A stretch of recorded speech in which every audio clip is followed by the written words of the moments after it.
음, 하나님, 연일 계속되는 흉악한 소문들로 인하여서 우리들의 마음이 고통스럽고 답답하고 두렵기도 하지만 이런 상황 속에서도 우리의 방패시오 지극히 큰 상급 되신 하나님을 의지하면서 우리의 심령 가운데 평안을 유지하고 하나님을 향한 믿음으로 말미암는 안식을 누리기를 원하옵나이다.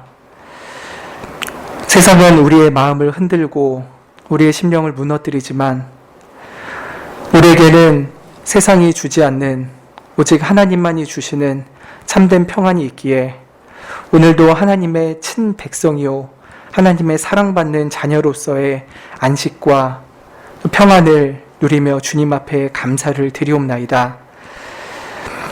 일찍이 믿음의 조상들이 수많은 핍박을 당하고 톱에 켜서 죽임을 당하는 일까지 있고 자식을 잃고 부모가 찢겨 죽이는 그런 상황 속에서도 인간적인 마음으로는 참으로 두렵고 무섭지만 예수 그리스도께서 함께해 주시고 이 땅에서 믿음의 길을 완전히 걷는 참된 믿음을 주시는 분이 우리의 주님이시라는 것을 믿기에 우리가 우리 자신의 연약한 믿음에도 불구하고 참 믿음을 주시는 예수님을 의지하며 이 상황 속에서도 믿음의 연단과 시련을 이겨내기를 원하옵나이다. 주님, 참으로 주께서 우리와 함께하여 주시옵소서. 우리 홀로 두시면은 넘어질 수밖에 없사오니 주께서 우리의 손을 붙잡아 주시고 우리의 무릎을 굳세게 하여 주시사 이 믿음의 길을 온전히 걷게 하여 주시고 믿음의 경주를 끝까지 마칠 수 있게 해주시기를 원하옵나이다. 우리나라 가운데서도 코로나로 인하여서 또 정치적인 혼란으로 인하여서 많은 어려움이 있습니다. 또 저 멀리 우크라이나와 러시아 간에는 치열한 전쟁이 있어서 그 소식을 듣는 우리의 마음조차도 너무나도 고통스러웠고 또 정말 그 전쟁을 치르고 있는 현지의 군인들과 또 많은 시민들을 생각할 때 참 주님 앞에 더욱더 간구하게 됩니다. 주님, 우리의 죄악과 허물 가운데서도 긍휼을 베풀어 주시기를 기도드리옵나이다. 참 우리의 죄를 그대로 다 물으신다면은 우리가 어찌 하나님 앞에 설 수 있겠나이까? 우리의 죄를 자복하고 또 인류의 죄를 자복하옵나니 주님 우리를 용서해 주시고 긍휼을 베풀어 주시기를 간구하옵나이다. 주는 참 노하시지만 영원히 진노하지 아니하시고 또 선하시며 인자하시며 풍성하신 은혜로 우리와 함께 하신다 약속하셨사오니 우리가 예수 그리스도의 공로로 말미암아 하나님의 자비를 구하며 기도할 때 주님 우리를 불쌍히 여겨주셨고 우리 가운데 선한 일을 베풀어 주시기를 원하옵나이다. 전쟁이 속히 멈추게 하여 주시고 이 역병을 속히 종식시켜 주시기를 기도하옵나이다. 무엇보다 이러한 상황 속에서 우리 자신의 믿음을 돌아보게 해주시길 원합니다. 얼마나 하나님과 가까이 하며 살았는지, 아니 오히려 세상에 더 민감하고 세상을 쫓아 살지는 않았는지 우리 자신의 신앙을 되돌아보며 다시금 신앙을 새롭게 할 수 있는 기회가 되게 하여 주시기를 원합나이다. 어제보다 오늘은 더 하나님께 가까이 가게 하여 주시옵소서. 어제보다 오늘 더 하나님을 깊이 알고 하나님의 사랑을 깊이 깨달으며 더욱더 하나님을 크게 사랑할 수 있는 우리들이 되게 해주시기를 원합나이다. 또 우리 가운데 참 진로로 인하여서 많은 애를 쓰고 있는 젊은이들이 있습니다. 또 병환으로 인하여서 하나님 앞에 기도하고 회복의 은혜를 구하고 있는 성도님들도 있습니다. 또 각자의 상황 속에서 말로 다 할 수 없고 좀 그 누구도 알아줄 수 없는 어려움을 품고 주님 앞에 기도하고 있는 이들이 있고 또 기도조차 할 수 없을 만큼 마음이 무너진 이들도 있습니다. 주께서 우리의 상황을 우리보다 더 잘 아시오니 우리의 어려움 가운데서 함께하여 주시옵고 이 어려움을 이길 수 있는 하늘의 지혜와 또 위로와 새 힘을 주시기를 기도하옵나이다. 이 말씀을 통하여서 하나님께서 우리에게 주시는 새로운 진리를 깊이 깨닫게 하여 주셨고 이 진리의 말씀만을 붙들고 살아갈 수 있도록 은혜 주시기를 원하옵나이다. 예수님의 이름으로 기도합니다. 아멘. 이 시간 하나님의 말씀은 레위기 16장입니다.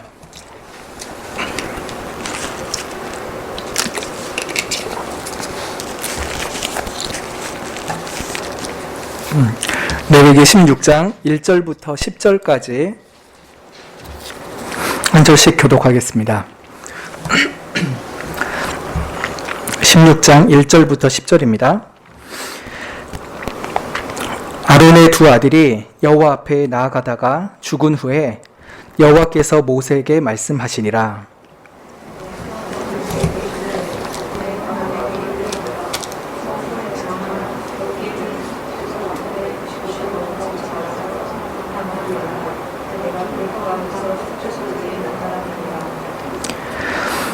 아론이 성소에 들어오려면 수송아지로 속죄 제물을 삼고 수양으로 번제물을 삼고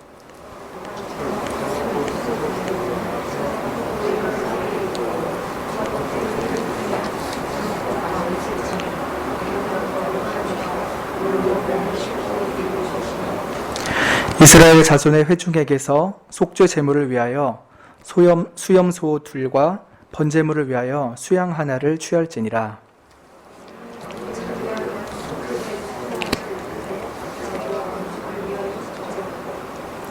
또 그 두 염소를 취하여 회막문 여호와 앞에 두고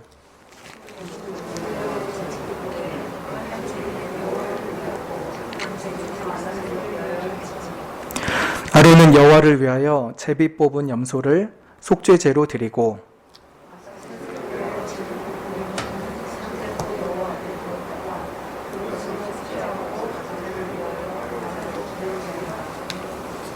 아멘. 네.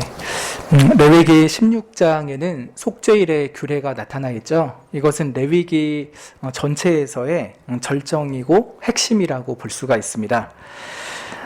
이 속죄일이라는 것은 이스라엘 달력으로 7월 10일에 드리는 절기입니다. 1년 중에 가장 엄숙하고 가장 거룩한 날이라 할 수 있을 것입니다. 레위기 10장에서 15장에서는 일상생활에서의 부정함들을 경계하셨죠.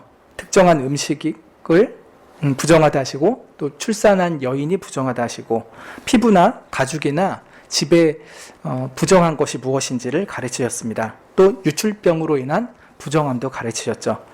이런 부정함들이 사실 생활 곳곳에 너무나도 광범위해서 이스라엘 백성들이 스스로든 다른 사람에 의해서든 정말 부정에 졌는지를 잘 알지 못하고 지나가는 때도 많이 있습니다. 지금 코로나가 그렇죠.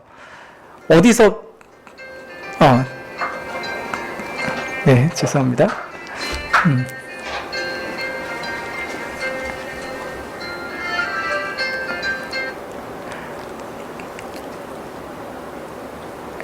네, 코로나가 처음에는 조금씩 있으니까 동선이 추적이 가능하죠. 어느 사람에게 됐다, 어느 곳에 갔으니까 거기에 지나갔던 사람은 자신이 어떤지 검사를 해보는 게 좋겠다. 이런 식으로 하죠. 근데 지금은 여기저기 다 퍼져 있으니까 거의 손을 쓸 수가 없잖아요.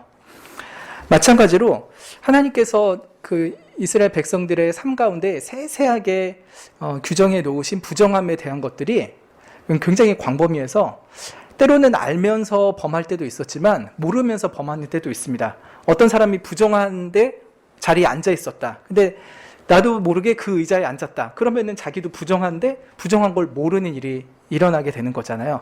그래서 하나님께서 이 속죄일을 통하여서 자신의 부정함을 깨닫지 못했던 사람들조차도 그 1년 동안의 부정함을 다시 쓸 수 있는 그런 규례로 세워주신 것이었습니다. 그래서 이 속죄일의 목적은 죄와 부정으로 인해서 불결해진 백성들, 그리고 제사장, 그리고 심지어 성막 자체까지도 정결케 하는 일을 하는 것이었습니다. 근데 왜 대속죄일이 따로 있어야 했을까요? 속죄 제사를 드리는 거는 중간중간에 자주 할 수 있었습니다. 그런데 대속죄일은 1년에 딱 하루만 할 수가 있었습니다. 그래서 보통 속죄일이 아니라 대속죄일이라고 한 것이었죠. 공적인 죄들과 사적인 죄들을 위해서 매일 정규적인 희생 제사를 드릴 수도 있었고요. 비정기적으로는 개인적으로 속죄 제사를 드릴 수도 있었습니다. 그럼에도 불구하고 1년에 딱 하루 날을 정해 놓으시고 1년 전체에 속죄제를 마감하는 속죄 제사를 드리게 하였습니다. 그래서 다른 어떤 날보다 더 마음을 낮추고 죄악의 용서를 간구했고요. 더욱더 거룩하게 살고자 하는 마음을 새롭게 하게 하시는 날이 이 대속죄일이었습니다. 아무래도 사람이 좋은 것이라도 매일매일 하면은 좀 식상해지고 그 의미를 깊이 있게 느끼지 못할 때가 있잖아요. 그래서 속죄 제사를 자주자주 드리긴 하지만 대속죄 제사를 드리는 것은 딱 1년에 한 번만 하심으로 인해서 더 마음에 깊이 새기고 그 죄사함의 은혜를 깊이 있게 묵상하고 믿음으로 살게 하시려고 이 대속죄일을 제정하신 것으로 보입니다. 네, 무엇보다 중요한 것은요, 이 대제사장을 통해서 1년에 딱 한 번 드리는 대속죄 제사가 나중에 영원한 대제사장으로 오실 예수 그리스도의 십자가의 단 한 번의 제사를 예표하는 제사라고 하는 것입니다. 이것은 이따가 좀 더 자세히 말씀을 드리면 좋겠습니다. 그래서 이 레위기 16장에는 대속죄일의 제사가 그저 구약시대에만 한정된 것이 아니라 사실은 신약시대에 있는 예수님의 십자가에 대한 것의 그림자로서의 역할을 가지고 있다라고 하는 것이죠. 그럼 우리는 그림자가 아니라 실체를 더 깊이 생각하고 그 실체인 십자가의 영원한 제사에 대해서 더 마음을 쏟아서 묵상을 할 필요가 있을 것입니다. 속죄일의 준비 과정이 1절부터 5절에 나타나 있습니다. 그 속죄일을 말씀하신 배경을 먼저 밝히시죠. 아론의 두 아들이 여호와 앞에 나가다가 죽은 사건이 있었죠. 이 속죄일을 제정하신 맥락이 아론의 두 아들이 하나님께서 명하시지 않은 불로 분향을 하다가 죽임당한 후라는 것을 밝히십니다. 이 나답과 아비후가 죽임당한 사건을 상기시키면서 속죄일에는 제사장이나 일반 백성 모두에게 철저한 거룩 그리고 완전한 순종을 요구하신다는 것을 일깨우시는 것이죠. 2절에 성소의 장안 법궤 위 속죄소 앞에 무시로 들어오지 말아서 사망을 면하라. 내가 구름 가운데서 속죄소 위에 나타남이라 라고 말씀을 하십니다. 제사장들이 성소 안까지는 매일매일 들어와서 향을 피우고 등불을 관리를 했었죠. 그렇지만 성소의 휘장 뒤쪽에 있는 지성소라는 곳에는 함부로 들어갈 수가 없었습니다. 1년에 딱 하루만 들어갈 수 있었으니 그것이 바로 대속죄일이죠. 그 날 외에 다른 날에 들어간다면은 심지어 대제사장인 아론이 들어간다 할지라도 즉각 죽임을 당할 수밖에 없었습니다. 그래서 정하신 사람, 대제사장이 정하신 날, 대속죄일에만 들어가서 제사를 드릴 때 비로소 속죄 은혜가 완전하게 임하게 되었습니다. 이 아론이 성소에 들어갈 때에도 몇 가지 준비가 필요했습니다. 그것이 3절과 4절에 나타나 있죠. 송아지로 속죄 제물을 삼고 수양으로 번제물을 삼아야 됩니다. 그리고 4절에 보면은 특별한 옷을 입죠. 거룩한 세마포 속옷을 입고 세마포 고이를 살아 입고 세마포 띠를 띠고 세마포 관을 쓰는데 이것을 거룩한 옷이라 라고 했습니다.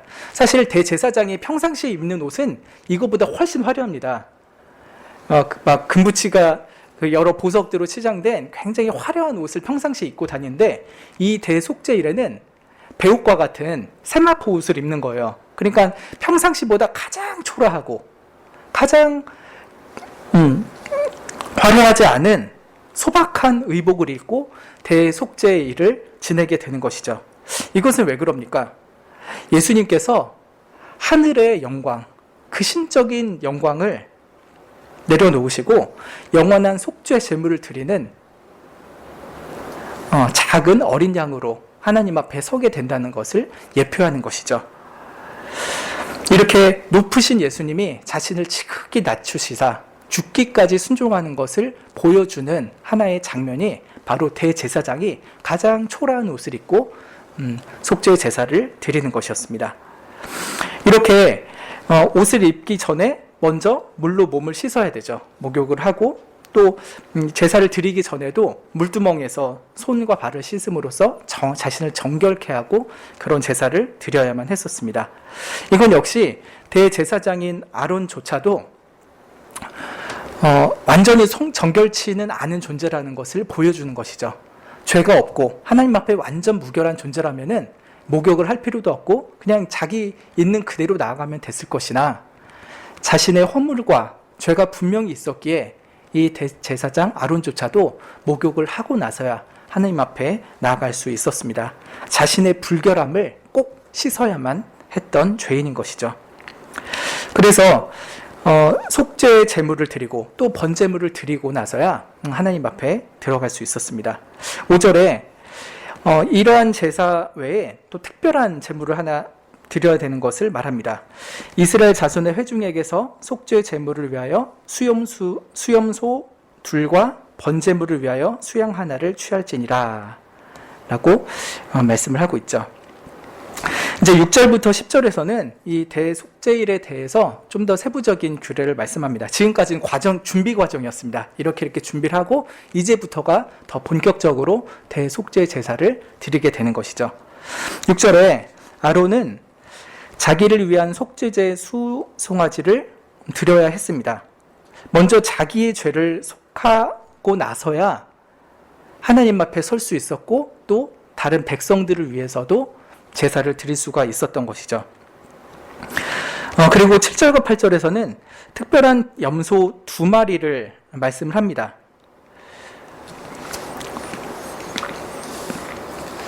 이 두 염소가 이 속죄일에서 매우 중요한 절차였던 것이죠. 먼저 이 두 염소를 취해서 회막문 여호와 앞에 둔다고 했습니다. 그리고 두 염소를 가지고서 제비를 뽑죠. 한 마리의 염소는 여호와를 위한 염소가 될 것이고요. 또 한 마리는 아사셀을 위한 염소가 될 것입니다. 어떤 염소를 그렇게 할지는 제비 뽑아서 그때 정하게 되는 것이죠. 근데 이 2마리 염소가 그리스도의 속죄의 2가지 성격을 가르쳐 주고 있습니다. 첫 번째 염소, 즉 여호와를 위해서 드리는 제사는 여호와의 속죄의 방법에 대해서 말합니다. 예수님의 속죄의 방법에 대해서 말하는 게 첫 번째 염소입니다. 두 번째 염소는 여호와의 속죄의 결과에 대해서 말하는 것입니다. 첫 번째는 속죄의 방법, 두 번째 염소는 속죄의 결과에 대해서 말합니다. 먼저 첫 번째 염소를 말씀드리면요. 이 첫 번째 그 염소를 어떻게 드릴지가 15절과 16절에 좀 더 구체적으로 말씀되고 있습니다. 백성들을 위한 속죄제 염소 피를 가지고 휘장 뒤에 지성소로 가져갑니다. 그 염소를 죽이죠. 그럼 그 피를 받아가지고 그 성소를 들어가고 또 휘장을 건너서 지성소까지 들고 가는 거죠. 염소피를. 그리고 속죄소 위와 앞에 손가락으로 7번 그 피를 뿌립니다. 그러면은 그리고 이스라엘 자손의 부정 그리고 범했던 모든 죄에 대해서 지성소와 회막을 속죄하는 일을 이 첫 번째 염소를 통해서 했던 것이죠. 이 첫 번째 염소가 예수님이 십자가에서 드렸던 속죄 제사의 그 방법을 우리에게 구체적으로 가르칩니다. 사실 구약의 속죄 제사는 그 피를 드리긴 하지만 그것 자체가 이스라엘 백성들의 부정함을 씻어줄 수도 없고 죄를 다 닦아줄 수도 없었습니다. 그것으로 인해서 수많은 염소를 죽이고 해마다 염소를 죽였지만 그것 때문에 이스라엘 백성들이 완전하게 죄 용서함을 받는 것은 아니었습니다. 이 구약의 제사들은 그것 자체가 완전한 제사가 아니었기 때문에 해마다 계속해서 반복해서 드려야 했던 것이죠. 완전하다면 한 번에 끝났을 테지만 불완전했기 때문에 매해마다 반복해서 또 하고 또 했습니다. 근데 왜 그랬느냐라고 했을 때 히브리서 10장에서 왜 자꾸 해마다 똑같이 대속죄 제사를 드려야 했는지를 밝히고 있죠. 이 제사들은 해마다 죄를 생각나게 하는 것이나니 이는 황소와 염소의 피가 능히 죄를 없이 하지 못함이니라 라고 하였습니다. 짐승의 피는 사람의 죄를 다 씻을 수가 없습니다. 사람이 죄를 지었다면 사람이 형벌을 받아야죠. 근데 사람보다 훨씬 저가치한 혹은 무가치한 짐승이 죽었다고 해서 사람이 지은 죄에 대한 가치를 상쇄할 수는 없었습니다. 그래서 구약에 있는 많은 염소의 죄, 해마다 대속죄일마다 죽었던 이 염소는 사실 그 완전한 속죄 효력을 내지 못했습니다. 그러면은 그건 아무 의미가 없는데 했던 것이냐? 그렇진 않습니다. 그 구약의 염소의 죽음은요, 앞으로 오실 예수 그리스도의 속죄의 제사의 완전성을 예표하는 것이었기 때문에 그렇습니다. 예수님은 완전한 대제사장이었죠. 아론과 같이 불완전한 제사장이 아니라 완전한 제사장이었습니다. 그래서 완전하고 거룩하시고 악이 하나도 없으시고 더러움이 없으시고 죄인에게서 멀리 떠나 계신 그런 분이셨죠. 그래서 이 완전한 대제사장으로서의 예수님이 또 자신을 완전한 희생 제물로서 하나님 앞에 드렸습니다. 염소나 송아지의 피가 아니라 자기 자신의 피로 하나님 앞에 드렸습니다. 왜 예수님의 피가 그렇게 우리에게 속죄의 효과를 낼 수 있는 것일까요? 염소의 피와 예수님의 피가 뭐가 다른 겁니까? 예수님의 피는 우리 인간으로서 흘리신 피이시죠. 우리와 똑같은 인성을 입으신 분으로서 우리를 대신해서 형벌을 받을 수 있는 자격이 있는 분이었습니다. 그러나 그냥 인간만이었다면은 하나님의 그 무한한 진노를 다 감당하지 못하고 바스라졌을 것입니다. 그러나 신성으로 말미암아 독특한 영광을 가지게 된 인성이었기 때문에 이 인성이 하나님의 무한한 진노를 견딜 수 있었고, 그래서 우리의 죄를 대신해서 속죄를 받을 만한 자격이 있었던 것이죠. 그래서 완전한 인간이시면서도 하나님의 무한한 진노를 받을 수 있는 인성을 입었기 때문에 우리의 죄를 대신해서 흘려진 예수님의 피가 우리의 죄를 용서할 수 있는 것이었습니다. 그래서 이 첫 번째 염소가 예수님께서 친히 대제사장이 되시고 또 완전히 합당한 희생 제물이 되실 것을 보여주는 예표가 되는 제사였습니다. 우리는 이미 예수님께서 속죄 제물이 되셨다가 죽으시고 다시 살아나셔서 우리를 의롭게 하셨다라는 것을 잘 알고 있습니다. 그러나 구약 성도들에게는 이것이 우리들보다는 좀 희미하게 드러나 있었죠. 그럼에도 불구하고 예수 그리스도라는 그 앞으로 오실 메시아를 믿음으로 말미암아 그의 죽음으로 우리가 구원받게 될 것이라는 그 복음에 대한 약속은 구약시대 성도들에게도 드러나 보여 있었기 때문에 구약시대 성도들이 구원을 받을 수 있었습니다. 그냥 염소의 피를 드림으로 구원받은 것이 아니라 염소의 피가 예표하는 메시아의 피를 믿음으로 말미암아 그들도 구원을 받을 수 있었던 것이죠.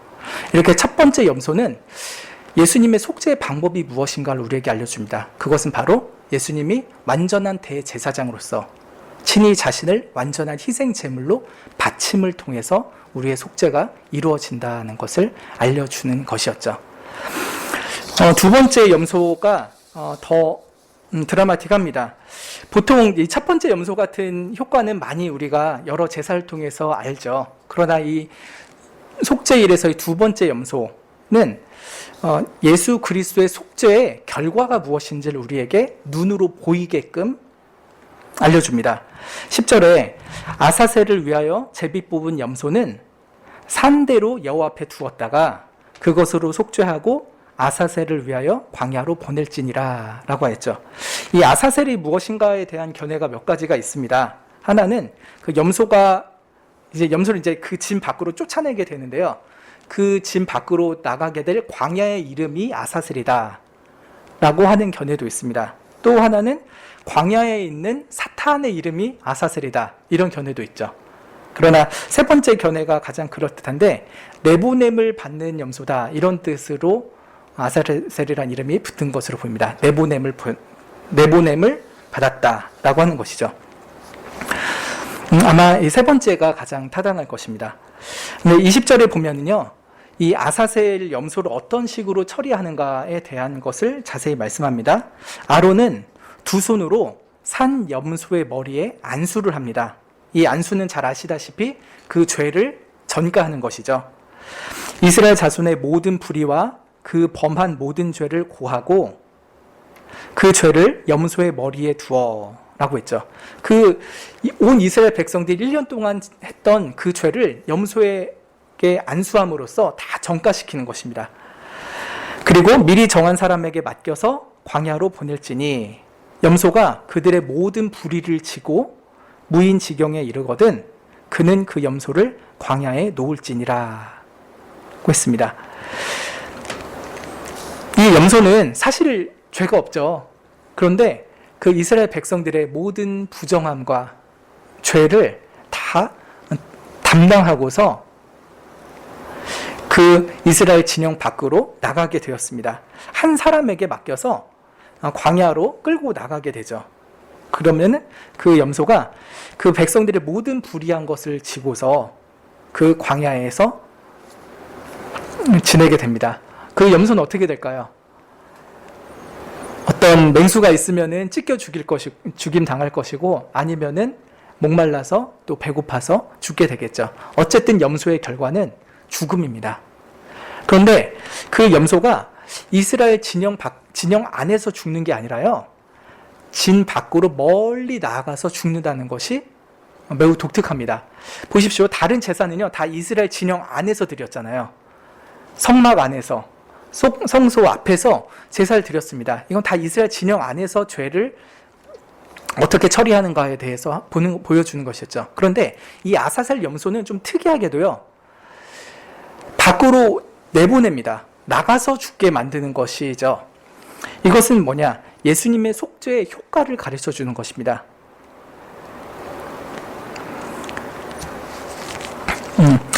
시편 103편 10절에서 예수 그리스도로 말미암는 속죄의 효과가 무엇인지, 그 결과가 무엇인지를 우리에게 보여줍니다. 우리의 죄를 따라 처치하지 아니하시며 우리의 죄악을 따라 갚지 아니하셨으니 이는 하늘이 땅에서 높음같이 그를 경외하는 자에게 그 인자하심이 크심이로다. 동이 서에서 먼 것 같이 우리 죄가를 우리에게서 멀리 옮기셨다 라고 말씀하죠. 동이 서에서 먼 것 같이 우리의 죄가를 우리에게서 멀리 옮기셨다는 것을 그림처럼 보여주는 사건이 바로 이 아사셀 염소인 것입니다. 그래서 보통 다른 제사들은요, 그리스도의 속죄가 어떤 것인가를 보여줬죠. 즉 예수 그리스도께서 대제사장으로서 그리고 완전한 희생 제물로서 죽임을 당하신다는 것을 보여주는 제사들이 대부분이었습니다. 그러나 1년에 딱 한 번 매우 독특하게 하는 이 아사셀 염소는 속죄의 결과가 무엇인지를 우리에게 너무나도 잘 보여주는 거예요. 그래서 우리의 죄가가 우리 가운데 남아있지 않고 우리의 마음 깊은 곳에 여전히 남아있는 것이 아니라 우리의 죄가를 꺼내서 저 멀리 옮겼다는 것을 보여주는 것이 이 아사셀 염소였습니다. 예수님께서도 친히 이런 아사셀 염소처럼 죽임을 당하셨죠. 예수님이 우리의 죄의 짐을 대신 담당하시고 다 전가 받으셨습니다. 그리고 자기 피로써 백성들을 거룩하게 하시려고 성문 밖에서 고난을 받으셨다라고 말씀을 하고 있죠. 마치 아사셀 염소가 이스라엘 진영 밖에서 쓸쓸히 죽임을 당한 것처럼 예수님께서도 영문 밖에서 골고다 언덕에서 그렇게 외롭게 죽임을 당하게 되신 것입니다. 이 모든 것을 통하여 우리에게 분명히 보여주고자 하는 것은요, 예수 그리스도를 믿는 자에게 더 이상 정죄함이 없다는 것을 보여주는 것입니다. 내가 너희들의 죄가와 너희들의 모든 죄의 형벌을 대신 담당하고 죽었다. 그러니 너희 가운데 더 이상 죄가가 남아있지 않고 죄의 형벌이 남아있지 않다는 것을 우리에게 눈으로 보듯이 보여주신 사건인 것입니다. 히브리서 10장 17절 말씀처럼 저희 죄와 저희 불법을 내가 다시 기억하지 아니하리라 하셨으니 이것을 사하였은즉 다시 죄를 위하여 제사 드릴 것이 없느니라 라고 하셨죠. 우리의 죄가와 형벌을 완전히 다 담당하시고 죄값을 완전히 다 지불하셨으니까 더 이상 제사 드릴 것이 없다라고 하는 것입니다. 마치 이스라엘 진영 안에 모든 죄를 염소가 담당하고 나가서 죽을 때 이스라엘 진영 안에 부정함이 하나라도 남아있습니까? 없습니까? 없게 되죠. 마치 그것처럼 우리 가운데 어떠한 죄가도 어떠한 부정함과 불결함도 남아있지 않게 예수님께서 모든 것을 이루셨다는 것을 보여주는 예표적인 사건이 바로 이 아사셀 염소의 제사였던 것입니다. 이것은 예수님의 속죄의 효과가 바로 칭의의 완전함을 준다라고 하는 것을 우리에게 분명히 알려줍니다. 칭의의 완전성을 보여주는 것이 이 아사셀 염소의 사건입니다. 우리 가운데 죄가 조금이라도 남아있다면 우리를 의인이라 하지 않으시겠죠. 너는 여전히 죄인이라 라고 하시겠죠. 그러나 예수님께서 십자가에서 죽으심으로 말미암아 우리의 과거의 죄, 또 현재의 죄, 심지어 미래에 지을 죄까지도 완전히 다 담당하시고 죽임을 당하셨다는 것. 그래서 우리 가운데는 더 이상 죄의 형벌, 또 죄가가 남아있지 않다는 것을 분명히 우리에게 보여주십니다. 이것이 바로 칭의의 완전성인 것이죠. 그래서 로마서 8장에서는 그리스도 예수 안에 있는 자에게는 결코 정죄함이 없다라고 말씀하십니다. 우리 가운데 죄가 있으면 정죄하시겠지만요, 예수 그리스도를 믿음으로 말미암아 우리의 모든 죄들이 용서받았기 때문에 결코 정죄함이 없다라고 말씀을 하는 것입니다. 왜냐, 하나님께서 예수 그리스도로 말미암아 율법의 모든 요구를 우리들에게 다 이루어지게 하셨기 때문이죠. 율법의 요구가 무엇입니까? 하나님께서 우리에게 명하신 계명을 완벽하게 지킴으로써 완전한 순종을 하라라고 하는 것이죠. 근데 우리는 완전한 순종을 하지 못했습니다. 그러나 예수 그리스도께서 완전한 순종을 다 하셨죠. 그럼으로써 예수 그리스도께서 우리가 해야 되는 그런 완전한 순종을 다 하심으로써 율법의 요구를 이루셨습니다. 그리고 또 하나, 죄를 범했다면 죄값을 치르라라고 하는 율법의 요구까지도 예수님께서 다 이루셨죠. 그래서 우리를 대신해서 죄값을 치르시는 사망을 당하셨기 때문에 더 이상 우리에게 죄값을 또다시 치르라고 하는 이중적인 요구를 하지 않으십니다. 순종하라는 요구도 예수님께서 다 이루셨고요. 죄를 범했으면 죽음을 당하라라고 하는 요구까지도 예수님께서 다 담당을 하신 것입니다. 그래서 우리는 할 수 없는 그 율법의 요구를 예수님께서 다 이루셨기 때문에 이제는 그 예수 그리스도를 믿는 자에게 결코 정죄함이 없고 오히려 의롭다라고 하시는 칭의의 선언이 있게 되는 것입니다.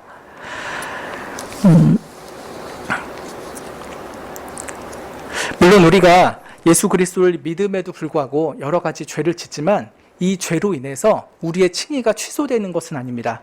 예수님을 처음 믿을 때 우리에게 단 한 번에 완전한 칭의를 선언해 주셨기 때문이죠. 이 예수님을 믿은 이후에 짓는 여러 가지 죄, 우리가 오늘도 지었던 그런 죄까지도 사실은 예수 그리스도를 처음 믿을 때 다 그 죄에 대한 요구를 다 받으셨다라고 말씀하여 주시는 것입니다. 그럼에도 불구하고 우리에게 회개를 하게 하시고 죄를 멀리하라라고 하는 말씀은 계속해서 하시죠.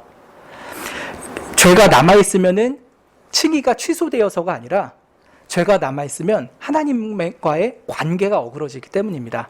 죄를 품으면 양심의 가책이 있죠. 하나님 앞에 담대히 나아가지 못합니다. 그래서 우리에게 하나님과의 완전한 사랑의 관계를 맺게 하시려고 계속해서 죄를 없는 삶을 살라라고 하시고 하나님을 닮아가는 성화의 삶을 우리에게 요구하시는 것입니다.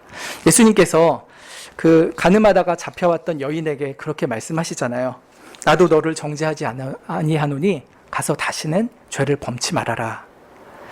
그 여인이 예수 그리스도 앞에 믿음으로 무릎 꿇었을 때 예수님께서는 그녀를 정죄치 아니하시고 그녀의 모든 죄를 용서해 주셨습니다. 그러면서도 죄를 짓지 말라라고 하신 것은 이제는 죄가 없는 의인이 되게 하였으니 더 이상 죄를 더불어 살지 말아라라고 하는 것이죠. 마치 죄가가 우리에게 동이 서에서 먼 것처럼 멀어지게 됐다면은, 그런 칭의의 은혜를 입었다면은 너희들의 삶에서도 죄를 멀리하며 살아라라고 말씀하시는 것이 바로 성화에 대한 요구입니다. 근데 이 성화에 대한 요구, 레위기에서 말하는 거룩한 삶의 근거는요, 바로 예수 그리스도의 속죄의 완전성입니다. 예수님께서 마치 하나의 염소처럼 죽임을 당하셨고 또 한 마리의 염소처럼 우리의 죄가를 멀리 하셨기 때문에 그 칭의의 은혜를 우리가 분명히 알고 마음속에 믿는다면은 다시는 가서 죄를 범하지 말라라고 우리에게 성화의 삶을 교훈하시는 것이죠. 성화의 원동력은 바로 칭의입니다. 내가 왜 죄를 멀리해야 되는가? 나를 위해서 죄값을 대신 치러주시고 다시는 죄를 범하지 않고 의로운 삶, 거룩한 삶을 살라고 하신 예수님의 은혜에 감사하기 때문입니다. 그 은혜를 내가 아는 만큼 우리는 더 거룩한 삶을 사모하고 그런 거룩한 삶을 살게 해달라고 주님 앞에 겸손히 우리의 영혼을 내어 맡길 수밖에 없게 되는 것이죠. 비록 우리의 성화는 불완전해도요, 우리의 칭의는 완전합니다. 우리의 구원은 칭의의 완전성에 있죠. 성화는 불완전한다 할지라도요, 우리의 구원을 취소하지 않으십니다. 왜냐하면 구원의 결정적인 것은 칭의에 있기 때문이죠. 그래서 우리가 예수 그리스도의 속죄로 인하여서 완전한 칭의를 입었으니 정말 감사하는 마음으로 성화의 삶을 살아갑시다. 비록 성화의 삶에 있어서 여러 가지 연약함들과 불완전함이 분명히 있을 것이지만 그래도 우리를 하나님의 백성 삼아주시고 부족해도 계속해서 하나님 닮아가는 사람으로 빚어가시는 그 하나님의 은혜를 생각하면서 이 성화의 삶을 계속해서 살아나가면 좋겠습니다. 예수님께서 우리의 죄를 동이 서에서 먼 것처럼 멀리 하셨습니다. 그렇다면 우리 또한 그 칭의의 은혜를 감사하면서 동이 서에서 먼 것처럼 죄를 멀리하는 성화의 삶을 살아가게 되기를 소원합니다. 예, 기도하고 마치겠습니다.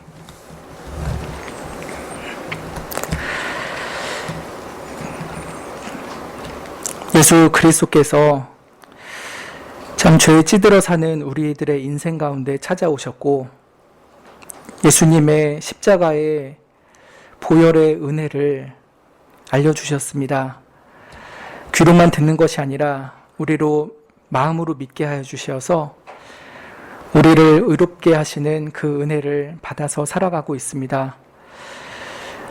오늘도 이 구약에 있었던 대속죄일의 규례를 통하여서 예수님께서 우리의 삶 가운데 이루신 이 놀라운 칭의의 은혜를 깊이 되새기게 해주시기를 원합니다.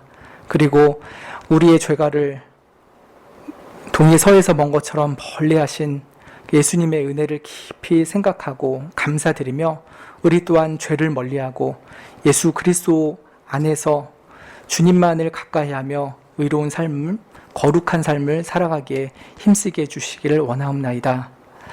예수님의 이름으로 기도합니다. 아멘.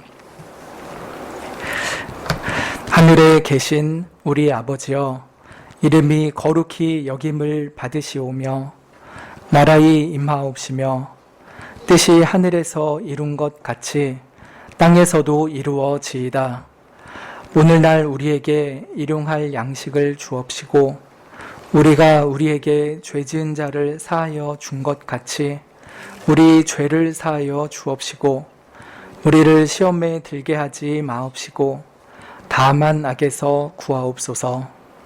대개의 나라와 권세와 영광이 아버지께 영원히 있사옵나이다. 아멘.